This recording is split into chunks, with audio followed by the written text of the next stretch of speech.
Peace and black power. Who do I have here with me right now? Chuka 100 from the DMV, Maryland to be specific. PG Cat Chapel Road 100. I got you. You're.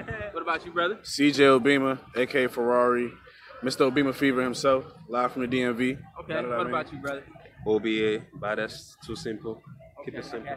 And y'all brothers out here repping Nigeria today, right? Nigga. Y'all done know. Big money, big talk. Put the mic on me so I can holler all your little, your little shawty. Give me a second, bro. All right, so representing the DMV, representing Nigeria, I want to ask y'all a question about the diaspora, because a lot of times people feel like continental Africans don't connect with the culture of being African American. Right. How do y'all feel about that? Being here in America, growing up, how do y'all feel about the disconnect? The disconnect. I mean, it's real, but You can go ahead. Goes first. it's real, but in there you can't pay attention to what other people got to think or how they live their life. I just focus on me. You know what I'm saying?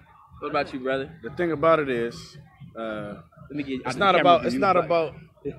I mean, even though the focus is on us internally, you got to think about it externally. You know what I mean? Like, it's not us, black people. It's the white man. It's the society that, you know what I'm saying, divide and conquer. You feel me? This is all before we even, you know what I'm saying, knew ourselves. So we're just a product of so many years of separation.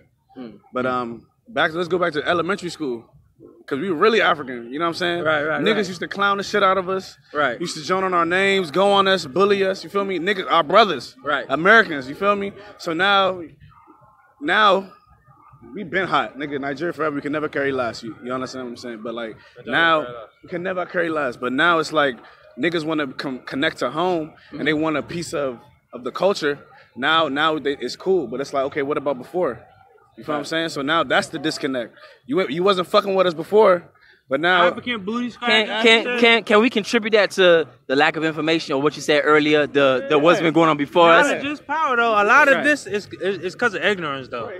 Failure to want to learn your real roots. You know, black Americans real life think they're real life American. Like, that's not even, bro. Black is not even a real life race. Is not a color. It's like, bro, it's either you African or you not. You know what I'm saying? Fact. Okay, you can't even color's trace not being race. black to what? Trace black. Where's black connected to? Nigga, it's the white people who connected us to that shit and made us believe that shit. How can we rebuild the connection between the brothers from the diaspora in the Caribbean, America? Self-education. Read. Read. Okay, read. Because the knowledge they giving out is what they want you to know. You know what I'm saying? You gotta read. All I'll say you need to understand that we're getting exposed. Now I got one more thing I want to ask y'all brothers before y'all get up out of here. A lot of times, the continental brothers and sisters say they don't want to marry African American because the lack of disconnect in culture, right? But a lot of times I see continental Africans marrying white people.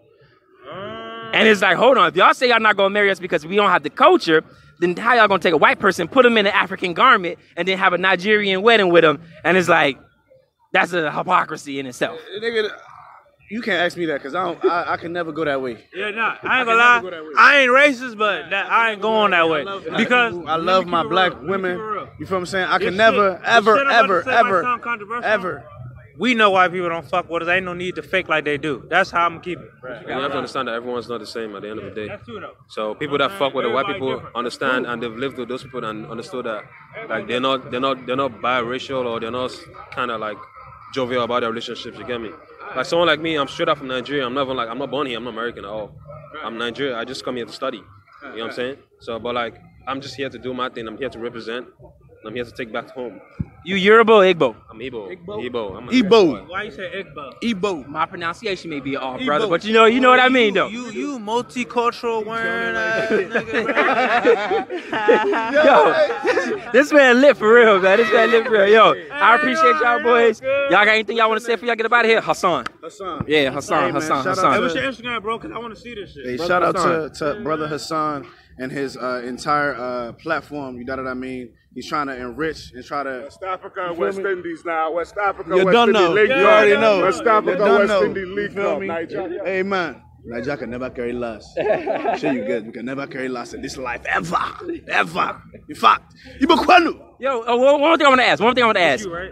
Yeah, that's me right there. One thing I want to ask. When Nigeria got its independence, about 50, 60 years ago, right? 58 years ago, right? They had a thing with, what was his name? Homeboy, you only I can't think about that. I can't think of his name right now. But he had a thing where he was opening the diaspora to Africans to come back. What happened to that? What happened to where I can't think of his name right now, man. He was a doctor. He was a doctor. No, not Ghana. Not Kwame Nkrumah. It was a Nigerian dude who led the revolution. Nah, I can't think of his name right now. Man. No, it started with an N. I can't think. It started with an N, brother. Yeah, that's him right there. That wasn't democracy. Yeah, that was still that was a prime minister. He wasn't. Yeah, but he was influential in leading the revolution. The girls done showed up. So what happened to that, brother? Where the connection was where we can come back to Nigeria and Ghana, and why did that separate? See, you need to understand that Nigeria is going through a lot, and we're still finding our fate. Right. And at the time of Nnamdi Azikiwe, like it was still nothing was straight. And it wasn't, like I said, it wasn't democracy yet. Now it's democracy and we're still going to love shit. It's corruption and all that.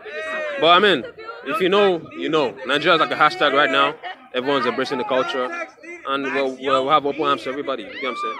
Even if you're not from Nigeria and you're claiming Nigeria, like the other day, Big Sean said he's Nigerian. I don't know how true that is, but shit. We're not going to reject you. We're going to accept you. Because, I mean, black is black. All we can hope for is everyone comes together and love ourselves. You know what I'm saying? I appreciate the time, brother. I appreciate that. All right. All right. Peace and Black Power family. Who do I have here with me? Hey, this Alicia. Alicia, where you from, Alicia? I am from Miami. You from Miami? I'm from Opa-locka, yes. Okay. Yes. Yeah. So what's your ethnicity for the most part? Okay, I'm West Indian and Hispanic, but to be technical, I'm Trini, I'm Venezuelan, I'm Guyanese, I'm Haitian, and I'm Cuban. God damn, you was born in all those countries? No, my people was though. Yeah. Yeah. Yes, my Her parents. Okay. So what do you... My mom is Venezuelan and Trini, and my grandma Guyanese. Okay, so with all those being nationalities, what do you identify as racially? I'm black, but I'm saying if we talking about Caribbean, I'm West Indian, but I'm black. I just say black. I just say black. You say black? I just say black. Okay, what about African? Because that could be interchangeable. Absolutely, I say I'm African, black. I say I'm African American, all that. African American? Listen, man, you gonna have problems, and you from Dade too. Man, you gonna have problems. I'm from here, though, so I'm from here. You know, I say I'm African American. You feel me? Ain't no pressure. I accept everything black. Any level, any type of space for blackness, I'm there. You see me in the black. Yeah. I got you. I like that. I love that. So you about marrying black then? Of course. I mean, I have. You know, I don't discriminate, but I love black men. What does that mean when you say you don't discriminate? What does that mean? You know, I'm open. I go wherever I find love. If it's white, if it's whatever it is outside of my race, I feel like if it's love, then it's right. You feel me? But I would prefer it to be with a black man. You would prefer it to be with a black man. Correct. So how do you feel that the black love dynamic is right now with the relationship? Cause we both from Dade, right. So you ain't gonna lie to me and tell me like I don't know. It's fucked up right now. It's fucked up right now. But how do you feel about the dating situation in Miami right now? In Miami? Or in general? In general, I mean, it's cool. I mean, cuffing season coming up and all that. You know, it's a lot of babies born in October. My birthday's October 17th. I mean, it can be better. I feel like everything can be better. You feel me? But people young, people black, they gonna learn. Dating is it's not the easiest thing. I mean, people just want different things. It depends. And when you're looking for somebody who's looking for what you're looking for, find you. Okay, I appreciate your time. Thank you, sister. Thank you. I'm going to run to you again because Dade is real small. Okay. All right, peace and Black Power family. Who do I have here with me? Twin White. All right. What about you, brother? Brother on the phone. Janix. All right, the brother on the phone right now. So we out here enjoying the carnival today. You seen some nice women out here? Definitely, of course. Caribbean people always look hot. Now, I got a question for you. Being that you from the yard, right? Me growing up here in Miami, there's been sort of a stigma between Haitians and Jamaicans. Do you know where that came from? Well, I think just... The stigma, basically, Jamaicans and Haitians don't get along. No. I don't. Come. No, I don't believe in that stigma there. You don't believe in stigma there? No, I don't believe in that. While I was growing up, I hear it's cast from a voodoo thing. Like, we eat this thing we only use to make voodoo. But Jamaicans do obia. We do obia. But the thing that you guys use to do it, we eat it. So I think you guys have more fear. Yeah, you guys. Because if we're gonna eat the thing you use, it make you fear us more. Yeah, susumba. You know what susumba, right? Cucumber. You know cucumber? Susumba. Susumba? Yeah. Nah, I'm not familiar with that. Do y'all know who Dada Bookman is? Dada Bookman? Well, he was actually a Jamaican who started the Haitian Revolution. That he was sold off to Haiti, you get what I'm saying, by the English, and he went to Haiti and started the whole revolution. You get what I'm saying? So a lot of times Haitians and Jamaicans intermingled a lot. Every revolution from the nanny, from Bogle, you get what I'm saying, from all the Maroons, Haitians and Jamaicans been jumping back and forth to the island. Always back and forth to the island. So I never understood where that stigma came from or whatever like that. Are you guys Garveyites? No. Garvey, you say? Yeah, Garveyites. Yeah, man, Garvey. All the way. Garvey. Marcus Garvey. I don't see Garvey's teachings being practiced as much in Jamaica as it's supposed to be. You get what I'm saying? Like the race first identity. I know the motto in Jamaica is out of one comes many. Right? But that's not really working for us anywhere in the Caribbean. I want to tell you, saying in Jamaica it works. In Jamaica it works? Yeah. Come over, brother. Come on over a little bit of the camera. Come on a little bit. You say it works in Jamaica. Yeah, you say that. So multiculturalism works in Jamaica. Multiculturalism works in Jamaica. Then why is it that the Chinese are building what they building their infrastructure? So that's the situation now. It's not the Chinese who are building infrastructure. It's the government that is selling out the country. It's not the Chinese. The Chinese is buying it and monopolizing on it. But the government is selling out the country. That's basically it. Right. But in terms of like multicultural, it work in Jamaica. You know what I mean? Everybody love Jamaican culture. You know what I mean? They love the vibe. They love the music. They love the food. You know, stuff like that. But as I'm saying, the government sells the country out. And, you know, in every third world country, you have corrupt system. So basically, that is what really holding back Jamaica from elevating to a next level of, like, being a #1 Caribbean island, you know, in terms of, like... Are you guys in any fear that China might take over the island? I want to say... Economically, because we see that coming in as a powerhouse. The fear is China is going to have a lot of powerful... when it comes down to financial wise, you know what I mean? But taking over the country, no, I'm not saying them take over the country because Jamaican people, you know, we stand for something when we're ready to stand for something. You know what I mean? So like, we'll fight back for 4-1. Yeah. We stand for something, you know, we're not fall for anything. You know? Definitely. You know? I was just saying we gotta start somewhere because it's happening all through the Caribbean. I see the Asians going into Haiti, in Jamaica, Trinidad, and they're buying up stuff. Right? And then they're becoming the business owners and the property owners, and we just becoming the workers. As it goes back to is the whole system of the corruption of the whole government, you know what I mean? Everybody I look for their own pocket. And I try to get away from the system because even the Prime Minister of Jamaica, she owns $1 million house in a plantation in Florida, yeah? But she don't have a house in Jamaica like when she was Prime Minister. Right. You know, stuff like that. Portia Simpson, yeah, you know, so and the whole corruption of the system. When she leave power, she worth 32 million. But what we can do, you know, the corruption of the system, she sell it out. And we have a next government in now. We don't know what he's gonna do yet, but make us see if he's gonna do the same thing like she. But you know, the whole works, man. So it seems like the government is basically puppet governments, whether it be Haiti, Jamaica, wherever it's at. They're putting puppet governments in place to monopolize on the situation at hand. Right? That's what it seems like. Right, yeah. So let me ask you a question. How do y'all feel about the skin bleaching? Well, everybody feel like, say, light skin, you get a better look. Nobody recognize you anywhere else black. So if you get a little more skin complexion, light skin, you're more recognizable. You feel like you look better. You know, so that's what's going on in our country today. You know, everybody feel like if you're a light skin, you look a lot more better. So that's What about you, brother? Well, I don't really too believe in the skin bleaching, but Talk to me now. you know, everybody have their own right to do what they want to do, you know what I mean?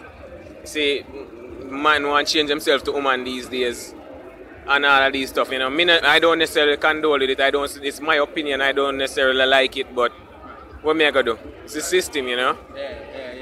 Well, we got to find a way to break that system of self-hatred, because it is a form of self-hatred when you really look at it. The fact that you want to change your color and things like that, and it's became a $1 billion industry from here to Africa. $1 billion, man. We're spending $1 billion on bleaching our skin, man. Because people have them break with self-esteem, you know. When I say break the self-esteem, it's like we not really, if we as a black nation, we don't really have much leaders to look up to. You know what I'm saying? The minute we get a leader, them try to find something to sink him. So it's like everybody have to just, it's like as I say, crab in barrel. Everybody try to fend for them own. pretty much. You know what? I hear that statement a lot when people say crab in the bucket, right? But we got to understand that the bucket is not the crab's natural habitat. He's put in that bucket. He's put in that situation. On the beach, we don't act like that. So when we in our own and we don't have outside influences, our mentality is totally not like that. You get what I'm saying? We're totally different people. Like I said, I've been coming here for years. I haven't seen a fight here, a shooting. Everybody come here from different countries. They have a good time. But we always often portrayed as being violent people, as being people who are, you know, going to hurt each other. And that's not true. You know what I'm saying? So when we don't have those outside influences, we don't have the crab in the bucket mentality. Anything you want to give to the people? Anything I want to say to the people from the yard to London to Haiti, here? What do you want to say to the people? Just keep being positive and represent where you're from, you know, and give back to your country, you know what I mean? Brother, give back to your country. That's give back to your country. Just when I sell out, you know, just stand firm and hold your own, you know. Just go and hold strong. Me personally, me provide employment back in my country, so I'm proud of that. So yeah, Surf Pro Jamaica, you know what I mean? #1 video game market and electronics store in Price Right, Riddles. You know? And a new one after 3. And a new one gonna open in after 3 soon. And y'all love black women, right? Love black woman. Beautiful. Black woman are the queen of the land. Always. All right. I appreciate you, brothers, man. I appreciate y'all, man. Love and respect. Bless. Peace and Black Power family. Who do I have out here with me today? Wills P. Pro-choice. Okay, and he representing Haiti, IET, by the way, you feel me? So we in the building, we out here deep and heavy. I'm gonna ask you a question right now, brother. Being that you from Miami, you feel what I'm saying? New York, essentially. I just moved out here. Okay. Oh, yeah, what part of New York? Brooklyn. Man, I love me some Brooklyn, man. I'm always over there at East Brooklyn, you get what I'm saying? In between New Lots and Pennsylvania Avenue, that's my whole little stomping ground over there right quick. So I'm always over there in East New York, you feel what I'm saying? Yeah, I love it over there. So, boom, since you coming down here from New York, and you have Haitian background, right? Of Haitian background, what do you see the differences between the Haitians in New York and here in Miami?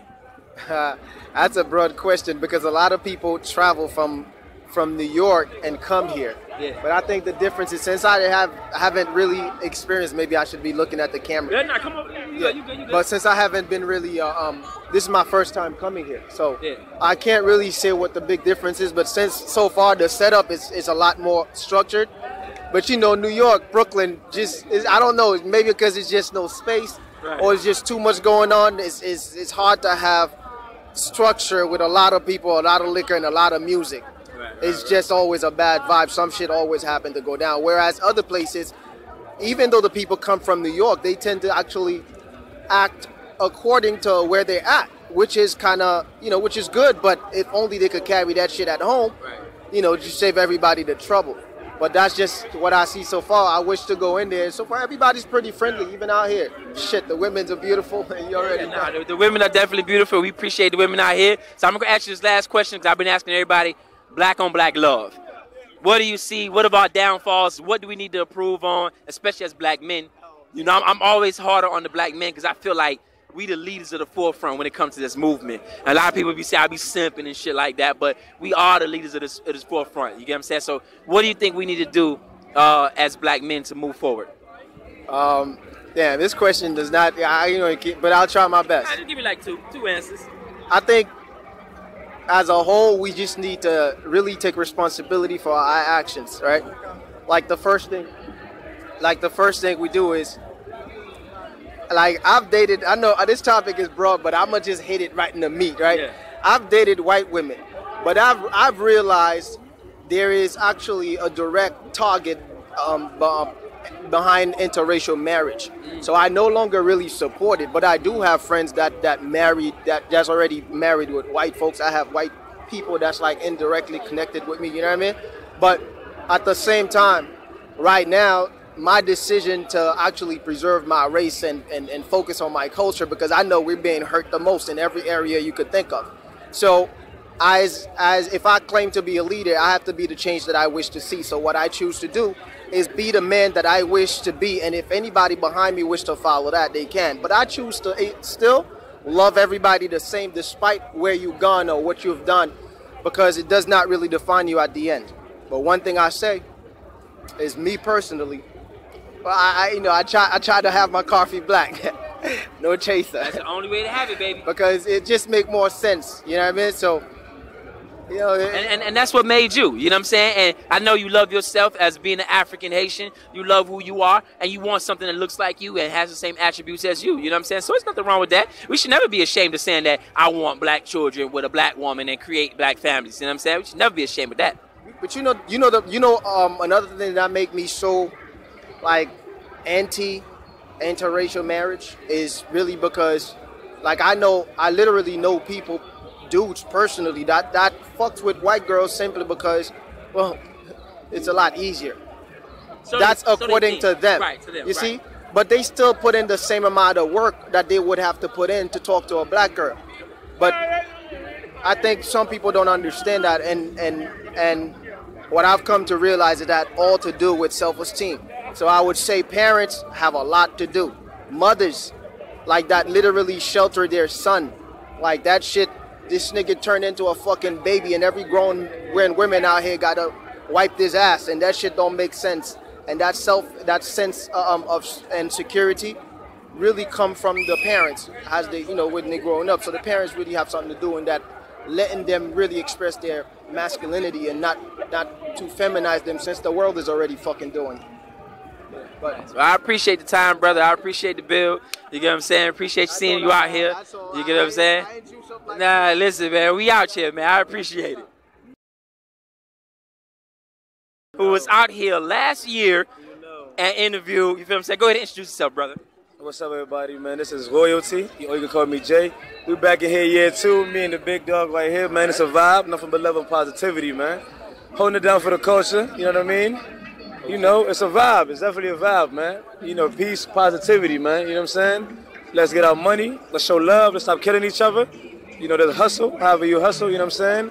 Take care of the family, That's what it's about. Now, last time I spoke with you, brother, we were talking about the disconnect within the diaspora. How a lot of continentals may view African Americans and how African Americans view continentals. And you were also building on, that's really touched me right here, when you said how the culture is being affected in Africa as well, with the music and, you know what I'm saying? Can you build on that a little more, brother? Yeah. Should definitely be updated. Hey, Biz, get this interview. All right, look, so it's crazy because last year, I was touching on what he said, and this year it's different. You know what I mean? Like you'll see how now more Americans are more like, oh, you African? Oh my God, I know the song. You got artists such as DeVito, Wizkid. In a year. 1 year, it's went crazy. You got artists such as DeVito, Wizkid. That they playing their songs in American club. I'm talking about Atlanta hip hop clubs, radio. If I tell you, say I love you. You know what I mean? So right now, it's a beautiful thing how the culture is being accepted more and more, like at an all-time high right now.